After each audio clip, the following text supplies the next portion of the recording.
میرے ساتھ کھڑا ہونے کو تیار ہے تو وہ جھوٹ ہے یا سچ ہے، پر میں چلوں گا۔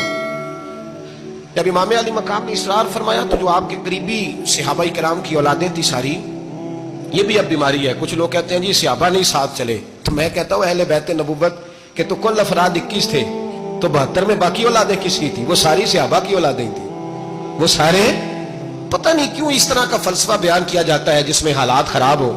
حضرت سیدنا امام علی مقام کو جب بہت زیادہ کہا گیا نا، تو امام حسین رضی اللہ تعالیٰ انہوں نے فرمایا چلو میں ایک کام کرتا ہوں، مسلم بن عقیل کو بھیجتا ہوں۔ حضرت علی کے بھتیجے ہیں، امام حسین رضی اللہ تعالیٰ عنہ کے چچا کے بیٹے ہیں، حضرت عقیل کے صاحبزادے مسلم بن عقیل، بڑے سمجھدار آدمی تھے، معاملہ فہم تھے، بڑے جری تھے، اتنا زبردست مشورہ کم لوگ دیتے ہیں جتنا حضرت مسلم بن عقیل دیتے تھے۔ ان کو بھیجا گیا کوفے۔ اب اس میں بڑی تفصیل ہے، وہ اپنے 2 بچے بھی لے گئے۔ جب وہ کوفے پہنچے نا تو کوفے پر جناب نعمان بن بشیر کی حکومت تھی، آپ گورنر تھے اور اہل بیت سے بڑی عقیدت رکھنے والے، نرم رویہ۔ عبید اللہ ابن زیاد کوفے کا گورنر نہیں تھا، یہ کسی اور علاقے کا تھا۔ جب آپ وہاں پہنچے تو نعمان بن بشیر نے دیکھا کہ حضرت مسلم بن عقیل آئے ہیں، تو لوگ دوڑے ان کی بیعت کرنے، بھاگے۔ اتنے لوگ جمع ہوئے کہ ایک دن میں 17,000 آدمی نے بیعت کر لی۔ کتنے بندے جی؟ 17,000 آدمی ایک دن آیا۔ اب وہ جو امام مسلم بن عقیل کے وہاں نعرے لگانے والے تھے، کہنے لگے حضور یہ پہلے دن کی کارکردگی ہے، 2-4 دن میں دیکھیے کیا ہوتا ہے۔ 2-4 دن میں کیا ہوا؟ 40,000 آدمی نے بیعت کر لی۔ اب وہ 40,000 بندہ تیار ہو گیا۔ ادھر سے جو یزید کے وفادار تھے انہوں نے خط لکھا یزید کو کہ تو نے بڑا نرم آدمی گورنر بنایا ہے اور 40,000 بندہ چلا گیا حسین کی طرف، اگر ایک آدھ دن مسلم بن عقیل اور رہے تو جو تمہارا گورنر بیٹھے ہیں نا جناب نعمان بن بشیر، ان کو گورنر ہاؤس سے نکال کے مسلم بن عقیل قبضہ کر لیں گے، تو چپ کر کے بیٹھا ہے۔ یزید بڑا تیز تھا، اس نے ایک آدمی گھوڑے پہ دوڑایا۔ عبید اللہ ابن زیاد ایک اور علاقے کا گورنر تھا، پر بڑا ظالم سا بدماش تھا، بڑا سخت گیر آدمی تھا۔ اس کو کہا کہ تو پہلے ایک صوبے کا گورنر ہے، جا تجھے دوسرا صوبہ بھی دیا۔ اس طرح کار فوری طور پہ کوفے پہنچ اور جا کے مسلم بن عقیل کو گرفتار کر، جو آدمی ان کا ساتھ پھر بھی دے اسے قتل کر دے۔ اس نے کیا کیا؟ وہ آدھی رات کو آیا، منہ چھپایا، جبہ پہنا، لوگ سمجھے امام حسین آ گئے۔ بہت سارے لوگوں نے اس کے نعرے بھی لگائے۔ وہ چپکے سے داخل ہوا اندر، اور چپکے سے داخل ہو کے اس نے سب سے پہلا کام یہ کیا کہ نعمان بن بشیر رضی اللہ عنہ کو معزول کیا، کوفے کے گورنر ہاؤس پہ قبضہ کیا۔ پھر اس نے اسی وقت سوئے ہوئے سرکردہ لوگ، جس طرح ایک گاؤں کا چودھری دوسرے کا محلے میں قبیلوں کے جو لوگ تھے چودھریوں کو بلایا، کچھ کو سزائیں دی، کچھ کو سخت کہا، کچھ کو ان کے عیب گنوائے کہ وہ تمہارا فلانا مسئلہ پھر خراب کر دوں گا، بلیک میل کیا۔ صبح ہونے تک حالات اگر تم نے میرے قابو میں نہ کیے تو یاد رکھنا بڑا مشکل ہوتا ہے حق پہ کھڑا ہونا، بڑی چیزیں لوگوں کو یاد آتی ہیں، اللہ جانتا ہے۔ پہلے کچھ ہوتا ہے، بعد میں معاملہ کچھ ہوتا ہے۔ حضرت مسلم بن عقیل کے ساتھ جس دن عبید اللہ ابن زیاد آیا 40,000 کا لشکر تھا۔ اگلے دن صبح ہوئی، اگلے دن تو یہ حال ہو گیا کہ آپ جب کوفے کی جامع مسجد میں زور کی نماز کے لیے گئے تو 5-7 ہزار آدمی نماز پڑھنے آیا، اور جب مغرب کا وقت آیا تو لوگوں نے چند ہزار لوگ رہ گئے، نماز کی نیت باندھی۔ توجہ کرنا میری بات پہ، ایک مسئلہ بھی سمجھ میں آئے گا۔ لوگوں نے نماز کی نیت باندھی تو حضرت مسلم بن عقیل امامت کر رہے ہیں، ہاتھ باندھے ہوئے ہیں، تو بہت سارے لوگوں نے پیچھے ہاتھ چھوڑ دیے۔ ایک بندے نے دوسرے سے پوچھا وہ ہاتھ کیوں نہیں باندھتے؟ کہنے لگے اگر عبید اللہ ابن زیاد کے کسی بندے نے دیکھ لیا نا تو ہم اسے کہیں گے ہم تو نماز پڑھ ہی نہیں رہے تھے، ویسے ہی کھڑے تھے، ہاتھ ہی نہیں باندھے سرے سے۔ جب نماز کی امامت باندھی تو 10-11 صفیں تھیں۔ جب مسلم بن عقیل رضی اللہ تعالیٰ نے سلام پھیرا تو پیچھے بندہ ہی کوئی نہیں تھا۔ حضرت مسلم بن عقیل کو گرفتار کیا گیا۔ عرب کا رواج تھا دشمن کو سخت سزا دیں تاکہ باعث عبرت بنے۔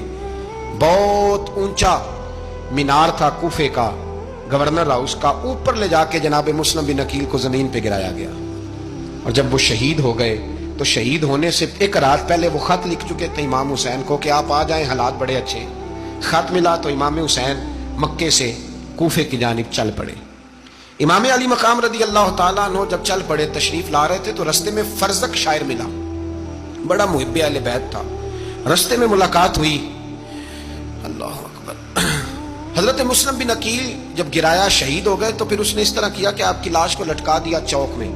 لوگ دیکھتے تھے تو عورتیں بچوں کہتی تھی تو نے باہر نہیں نکلنا، ہم نے نہیں امام حسین کے ساتھ چلنا، بس بڑا خوف ہے، کوئی بندہ نہ باہر نکلے، کوئی نہیں ضرورت ہمیں، حالات بہتر ہوگی تو دیکھی جائے. آج کتنے لوگ ہیں، کتنی دیگیں پکی، کتنی نیازیں بٹی، کیا کچھ ہوا. آپ ناراض نہ ہونا، میں آپ میں سے ہوں، آپ مجھ سے ہیں، یہ بات آپ کی نہیں میری سب کی ہے. آج بھی اگر امام حسین کے نام پہ جان دینے کی باری آئے گی تو دیگیں ہی رہ جائیں گی. ناراض تو نہیں ہو گئے آپ لوگ؟ فٹافٹ مائیں کہیں گی باہر دی جانا، بالکل پتر سانو کی لگے، سارا دن کوئی ہمارے لیے. پیر صاحب تو کرتے رہتے ہیں باتیں، ان کا تو کام ہے. خبردار، ہم نے نہیں جانا. دیگیں دینے کو سارے تیار ہیں، جانے دینے کو تیار ہونا. ناراض ہو گئے آپ لوگ؟ چلو کوئی نہیں، ہو جاؤ، خیر صلاح ہے، بات تو ٹھیک کر رہا ہوں نا. حضرت امام حسین رضی اللہ تعالیٰ عنہ نے فرزق شاہ رستے میں ملا تو امام حسین کو کہنے لگا کہاں جا رہے ہیں؟ فرمایا میں کوفے جا رہا ہوں. کہنے لگا حضور نہ جائیے گا، لوگوں کے دل آپ کے ساتھ ہیں، تلواریں آپ کے ساتھ نہیں. سیدنا امام حسین رضی اللہ تعالیٰ عنہ کو آ کے کہا حضور وہ سارے کوفے والے مانتے ہیں کہ بات حسین کی ٹھیک ہے لیکن آپ کی سپورٹ نہیں کریں گے. اور اگلی بات فرزق نے یہ کی کہ حضور میں حضرت مسلم بن عقیل کی لاش کو لٹکی ہوئی دیکھ کے آیا ہوں کوفے کے چوک میں. بڑا ہی خوبصورت فکرہ ہے امام حسین کا. فرمانے لگے میرا بھائی لٹکا ہوا تھا، کہیں کسی کے آگے جھکا تو نہیں تھا؟ لٹکا ہی تھا نا، کہیں جھکا تو نہیں کسی کے آگے؟ کہا حضور نہیں. تو آپ فرمانے لگے اگر مسلم بن عقیل لٹک گیا تو حسین بھی لٹک جائے گا، لیکن جھکے گا. حضرت امام حسین تشریف لائے، بچوں سمیت آئے. حور بن یزید ایک شخص تھا. حور بن یزید ایک مختصر سا لشکر لے کے اس نے امام حسین کو ایک جگہ پہ روکا، پھر دوسری جگہ پہ روکا، بل آ کر تیسری جگہ پہ روکا. تو امام حسین نے فرمایا جگہ کون سی ہے؟ کہا حضور کرب و بلا. فرمایا بس یہی خیمے لگا دو، یہی. حضرت سیدہ زینب نے پوچھا امام حسین سے کہ سارے زمانے نے روکا ہے، ٹھیک ہے آپ حق پہ ہیں، یہ بھی سب نے کہا آپ حق پہ ہیں، پر روکا بھی سب نے، آپ روکے کیوں نہیں؟ تو ابن کثیر اور ابن اسیر لکھتے ہیں امام حسین رو پڑے، کہنے لگے بہن میں رک جاتا پر میں نے رات کو نانا مصطفیٰ کو خواب میں دیکھا ہے. تو حضور نے فرمایا حسین اگر آج یہ رواج پڑ گیا نا یزید جیسے لوگوں کا تو قیامت تک پڑا رہے گا. پھر لوگ کہیں گے کوئی نکلا نہیں تھا تو ہمیں بھی نکلنا.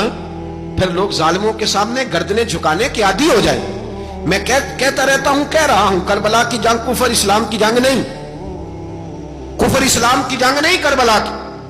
کیونکہ یزید تو بڑا پکا نمازی تھا، خطبہ دیتا تھا وہ تو. جب امام حسین رضی اللہ تعالیٰ عنہ نے کربلا کے میدان میں جمعے کا دن تھا تو یزید کے سامنے کو بات کرنی شروع کی عمر بن سعد کے سامنے. تو عمر بن سعد کہنے لگا حسین زیادہ باتیں نہ کر، ہمارا جمعہ لیٹ ہو رہا ہے، جنگ کے لیے تیار ہو، فٹافٹ آ. اہل بیت نبوت کو قتل کریں گے اور قتل کے بعد پھر نماز پڑھیں گے اور پھر کہیں گے اللہم صلی علی محمد و علی آل محمد. اسی نماز میں پھر درود